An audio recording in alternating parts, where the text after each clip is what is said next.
من قطعی فرزانه خورشید گپ زدم. گفتن که شما گریه کردید و فرزند خود را آغوش نموده انامون درد و داغ دلی خود را خالی کردید. بسیار مهمانان غمگین شدن. این چی سیر داشت؟ نکنین همینطوری کارتونه. 30,000 تومان میگه، 20,000 تومان میگه، 15,000 تومان میگه، خوشم میگه، میگه وای این من 13 سالش در صنعتم، نه که 20 ساله در زندگی برای تکه نان میدوم فقط نان حلال به دست آوردم. فقط اون نفرانی که در توی من اومدن او را من برای خودم فهمیدم که او گلدانه مقصد ما را نمیده، بیا ما یکان توی سومدار بریم. من صنعتکاریم هم قبول نکنم، من میرم پس دوش میشو توی ده و یک پا خدمت میکنیم انشالله. نه برم زنده باشم. صبرینه نظیره چند کس گفتن که مقصد عروس را در یوتیوب نشان دادی، من یکان چیزی پناه ندارم، بگذار همه بدونه کیه چیه. سلام علیکم دوستان عزیز. حاضر ما میریم یک دستافکای مسکو روی کردگان لباسا با چشم خودمون ببینیم که چه خیلی بعد به شما توصیه میتیم. خودش چند دقیقه پس ما با شما اثبات میکنیم. دوستان عزیز دستافکای ما اومده کوز میکشویم ببینیم که چی گونه لباس است. و من با شما آن همون بارها را نشان میدم که صفات یا اینکه زیباییش چگونه است. ببینید سپورتیو برای بچه‌های با قول سپورتسمن و ببینید که در تن آدم چقدر میزیبه و همچنین یک کلتایی که عین حال سیزونش است. این از روسیه آورده شده است و این برادر عزیزمون مال‌های صفت اعلی رو به فروش گذاشتن. همه گونه لباس‌های با قول کچ استیونی و ارزان رو میتوانید از تلگرام اسلام شاپ که در کامنتاری ذکر پیت کردگی هستیم پیدا نمایید. زکات نمایید، با نرخ ارزان به شما کمک میکنه. سلام تماشابین همیشه فعال کانال مهراب پرو. میدونم شما زیاد مشتاق برنامه‌های جالبی کانال ما هستید. این یک فرصت دست داد که مهمانی خاندانی نفری کردیم که همگی در یوتیوب اون کس رو خوب میشناسن، صوتش رو گوش میکنن و مورد نظری هزارها آدمان هستن. گلدانه علیرضاده میباشه. پیش از همه گلدانه عزیز شما رو به برنامه ما خوش آمدید میگیم که ما محض به خانه شما مهمان شدیم و تا اینکه هم شما رو به خاطر خانه نو خریدن تبریک میگیم و هم به برنامه خود خوش آمدید میگیم. سلامت باشین، زنده باشین. منم بسیار خوشحال هستم که بین شما چرخ میگردم. تشکر زیاد. شما میدونید که مردم یوتیوب شما رو نهایت زیاد قبول کردن وقت زمانی که شما مردانه یک توی با قول دکدن رو میانی مردم پیشکش کردید و فرزندی نخستین خود بهروز جان رو اویلادار کردید. بسیار کامنتاری را خواندم، بسیار هم خرسند شدم، خوشحال شدم. خیلی ما با مردم زنده ایم. چند کس گفتن که مقصد عروس را در یوتیوب نشان دادی، من یکان چیزی پناه ندارم، بگذار همه بدونه کیه چیه. مهمش مسلمانی در دل آدم باشه. تشکر زیاد. ما نیز خرسند گشتیم که شما ما رو به تویتون دعوت نمودید و قطار مهمون ها ما نیز اشتراکچی بودیم. ولی ما رو یک چیز ناراحت کرد که وقتی در محفل شما گریه کردید و فرزند خود را آغوش نموده انامون درد و داغ دلی خود را خالی کردید. بسیار مهمانان غمگین شدن. این چی سیر داشت؟ این سیر نداره، این سیر همگان میدونه، اولاد خشتبارو مردم همسایه همه میدونه که من یه زنی تنها فرزندم رو با یک امید با یک آرزو، فرزندم رو با تعلیم تربیه خواننده باید رسانده توی کردن هر یک آرزوی مادر و پدر است. فرزندم رو خودم تنها هم مردانه هم مادرانه هم پدرانه فرزندم را بابایا رساندم. این آرزوی دیرینه من بود، این آرزوی همه مادران است. همون هنگام به یاد شما چی اومد که یک باره از چشمان شما دریا اشک ریخت؟ چی به یادتون اومد؟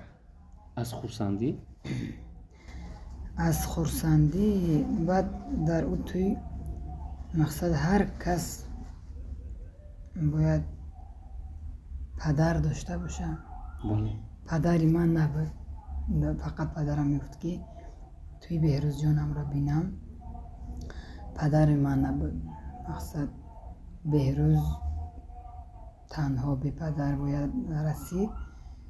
بهروزم صغیره هم صغیره چخاله که باش هم را گفتن نمیتونم با گریه میکنم واسه در واقع وقتی که خود صغیره موندید و فرزندتون نیز پدر نداشت همین چیز شما رو گریاند و بسیاری سوال دادن که گلدانه در توی از یک نقطه گفته گذشت ولی پورا شرح نداد یعنی چی؟ بسیاری سراینده ها گویا با محفل شما نآمدن برای چی شما از اونها گله کرده؟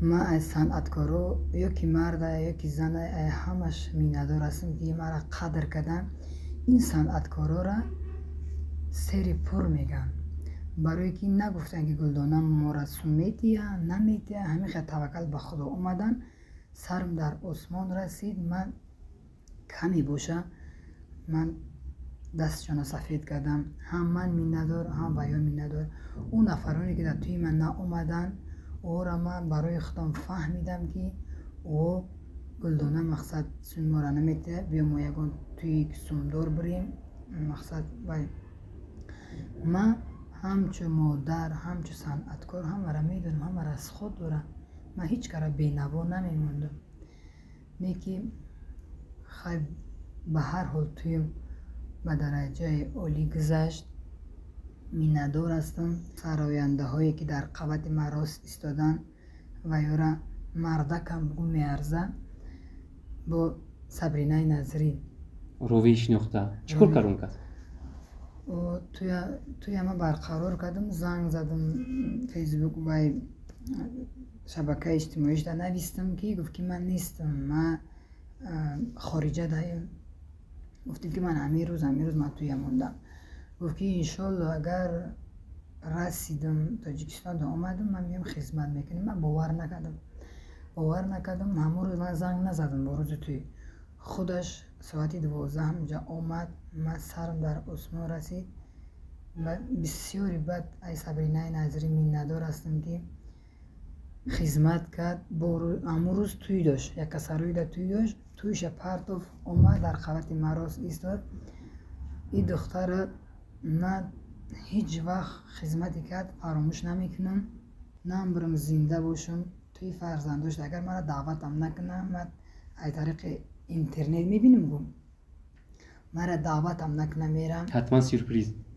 میرم همچو زن میرم گفتگیم که در برنامه من صنعتکاری من قبول نکنم من میرم پس دوشم میشم توی ده و یک پا خدمت میکنم انشالله نه برم زنده باشم سبرینه نظیره و کلتورش و پشم دیگه خیلی بله مدنیتی بالا مدنیتش بالایه من بسیار توی ده قطعی شیشتم خستم نیکی کارم غلطید این دفعه کارم غلطید بسیار دختری خاکسار است اکثریت زیرزده های ما در آسمانی هفتم چرخ میزنند لیکن نمیدونن که نظری خدا در پستی بود همین گونه نظر کرد و مهمانی بعضی فرزند شما گشت ندارم به حد ندارم خرسندم انشالله ای دستم اومد ما هم روز تویش میریم پس داشته میشویم در قوتش راست میستیم برای که من هیچ کار نداشتم دختر به کسی تنها بودم مرا همین صنعتکارو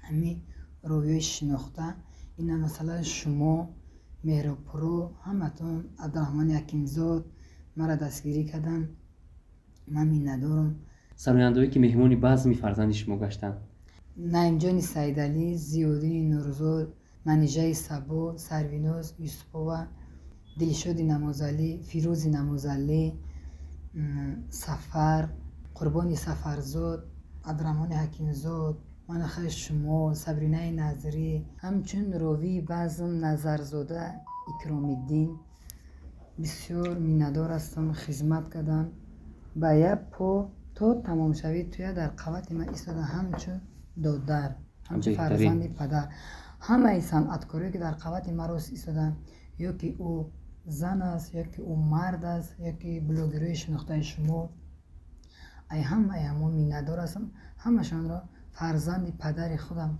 قبول کردم اویکسی بهترین ارزان با همین رقم ها زنگ بزنید از نوعی ما بگین یعنی این اویکس است که دارد از نوع گلدانه و از نوع کانال مهرپرو سخن کنید به شما ارزان میدهند و تمام دنیا این شرکت به شما خدمت میکنند مهاجران عزیز، حجت‌هایتان بود شده است و راه علاج میکنید که چیکار کنید. شما تشویش نکشید، غمگین هم نشوید. شرکت بخ بهترین شرکت است که در فعالیت کاری ما مدت 1 سال است که با ما همکار است و زیاد به مهاجران کمک خود را رسانده است. با او در تماس شوید، در حال شما را برده به گرانیت گذرانده حجت‌هایتان را تخت میکنند. از نام ما گپ زنید کمتر اسکت کم میشود. تشکر زیاد گلدانه عزیز که سخن‌های پرمهر نسبتی همه ما اهل صنعتکاران گفتید. و اینجا یک سوال دیگر، چون شما در خانه خود برنامه پیشین که در کانال مهراب پرو دیده گذاشته بودم دعوت کرده بودید، من بنابر سبب معرکه بند بودن نتوانستم بیام. اما داشتی؟ بله برنامه شما را تماشا کردم. شما در برنامه یک نقطه رو گفته گذاشتید که در توی من حتما چهره‌های مشهور فرزانه خورشید، شبنم سریا مهمان میشوند. چرا روزی توی همین قدر گفتم آنها نبودن؟ من قطعی فرزانه خورشید گپ زدم، گفتن که من میندار هستم. یکم ای فرزانه خورشید گفت که یه برادر رفت خانهش رفت ای پیش گپ زد، گفت است که یکم و مبلغ گپ زدگی نیست. گفت است که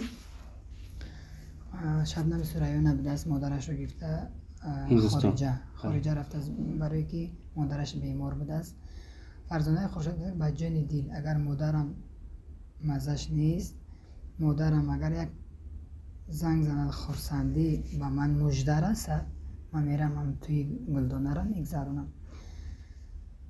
بعد همون روز توی او برادر زنگ زد رفت که گفته است که من مادرم وزبینه و بیمار است. من چخیل من مقصد اومده نمیتونم چخیل اودم تبش خیره اومده نمیتونم. عذر معنی خورستم برای که خیلی از تقدیر من مادر عزیز من سریا قاسمووا بیمار شد.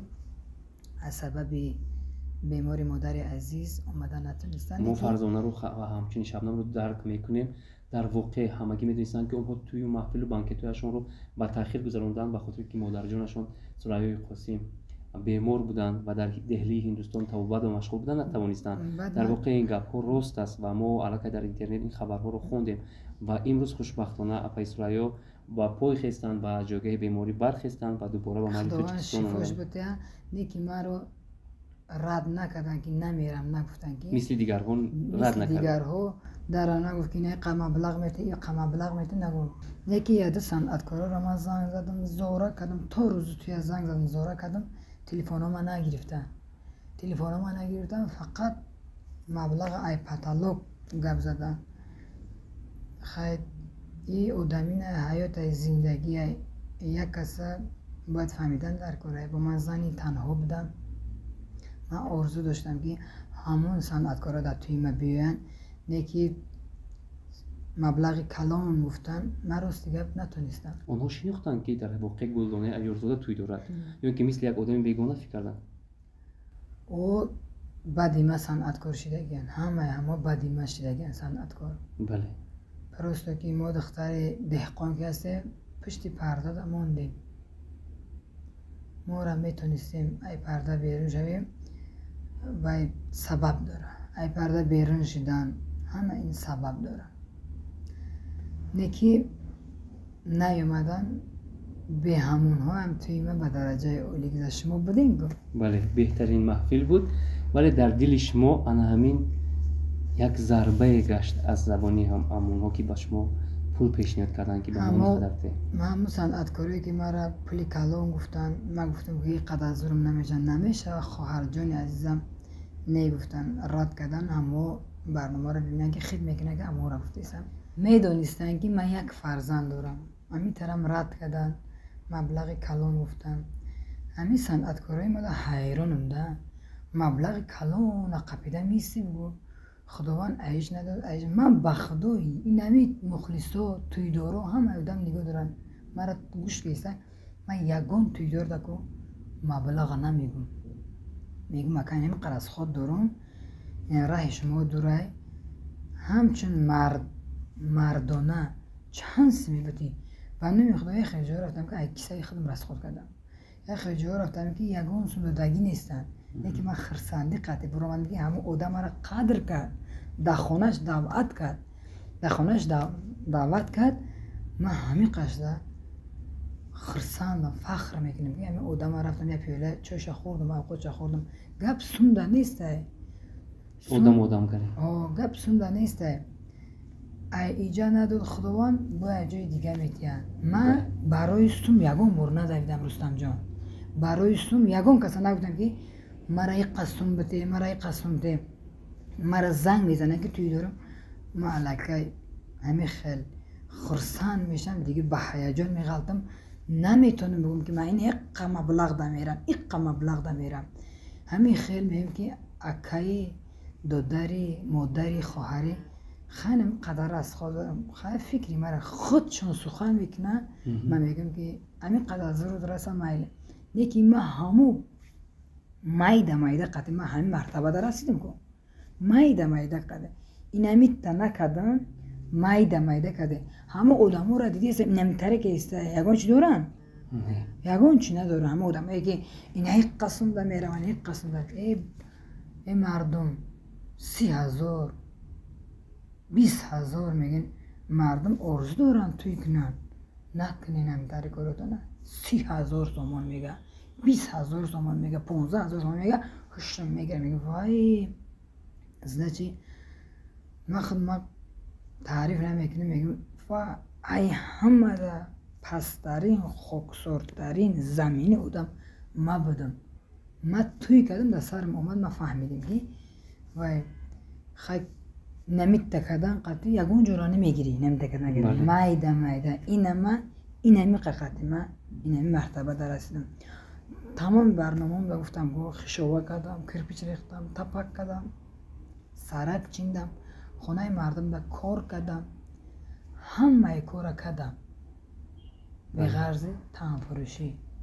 اینا بگن اینا من 13 سال در صنعتم نیکی 20 ساله در زندگی برای تیکه نان میدوم فقط نان حلال به دست آوردم فقط خداوند میتونه طاقت کنی کمش که طاقت کنی بسیار جانب خدا میاد بله در حقیقت که شما صبر کردید و از پسی پول ندادید و پول از پسی شما دادید اینقدر صاحب خانه و در زمانه گشتید فرزندی خود رو توی کردید این هم خوشبختی شما خدا بشکر یگان کس قرضدار نیستم یگان کس برای قرضداریم زنگ نزده یک عمر برای توی زنگ زدیم ما خواهیم داشتگیم بسیار زنکا زنگ میزنه که همین پروست خانه من نمی یک ساعته گوشی مادرم بیمار است یکی برادرم ای مسکو اومده است یکی یکم کس دادروز دارم بین خدمانده چی میگوی؟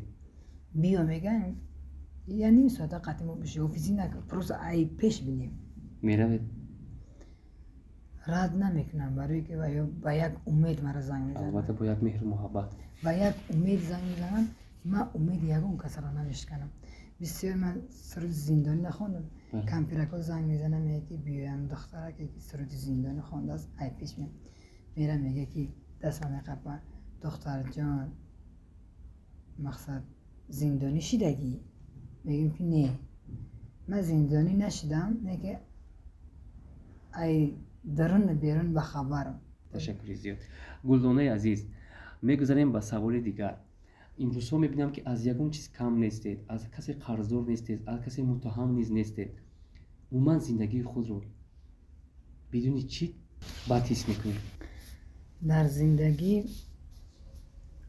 پدر مادر نایاب است میترسم که پدرم را از دست بدم مادرم را از دست ندیم برای که نزدیکترین انسان ها نزدیکترین شخصی من حیات رنگین زندگی من این پدر مادرم است فرزندم است حیاتم است عمرم است خدا با هزاران بار شکر هم نان داد من میترسم که نامم رو عبرویم رو از دست ندیم جسرانه رنگ مردک برون در حیات زندگی کردم بودرشی زندگی کنیم از خداوند همین عبرویم رو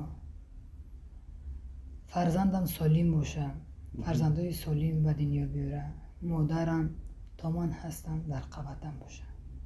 اینم آرزو دارم. کلین عادت کرده است به خانه نوی شما خدمت خشتومان رو چی گونه ادا میکنه؟ خوراکای بلذت میپزد؟ بسیار آدما سوال میتونه که کلین مقصد چه خیل میگم که خیلی ما کلین ما در خانه خودش تنها قطعش هم هرشه ما کی ما رنگ مردکم یا هستم خانه دا یا نیستم ایجاد کار مقصد ای پشت زندگی آدم تا مردنش هم میدوه کلین ما بسیار از زندگی هم دولی هم خرسان سرش در آسمان خداوند ما او را کلین قبول نکردم دخترم فرزندم قبول کردم ای پشت فرزندم اومده ما او کلین نمیگم ما فرزندم میگم مثل دیگر خشتومان ها ظالم هستید یا اینکه با سخنی خوش؟ نه ما کلین مگر دیلم نمیشه جوان ها خطا میکنن یک خوراک رو پخته نمیتونن یا اینکه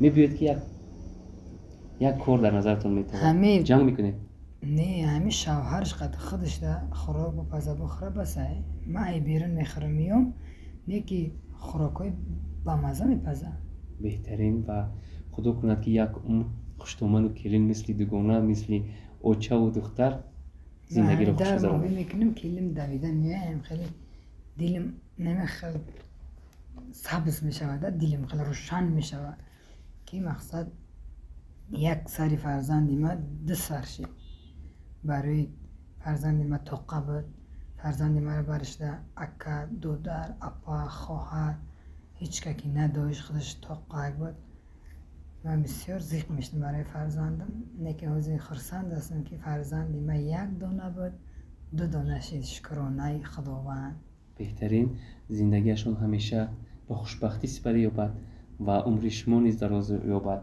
که همیشه در مد نظر مردم هستید و همیشه صورتهای شما رو گوش میکنند و شما رو دوست میدارن. این بود برنامه ستاره‌ریز با آوازخوان محبوب دلها گلدانه علیارزاده. تماشابین عزیز انتظار هستند که چی تمنا داره در آخر برای ایشان؟ در آخر تمنای من همیه که خانه هر یک شما دم خیلی خرسندی باشه هر یک مادر آرزوهاش عملی گردد هر جایی باشد صحت سلامت باشه ای همه آدمایی که مرا دستگیری کردن مقصد کامنتای خوبم نویسن بدم نویسن که خوبم که بدم که او پیگیری مورد داره من خرسند هستم ای دولتم ای مردمم شما هستین ما هستم یکمش خداوند دیم ملتم تشکر زیاد. این بود برنامه ستاره‌ریز با آوازخوان شناخته گلدانه علیارزاده. تنسیت خاطر جمع و خانواده موفق باشید تماشابین عزیز. خیر.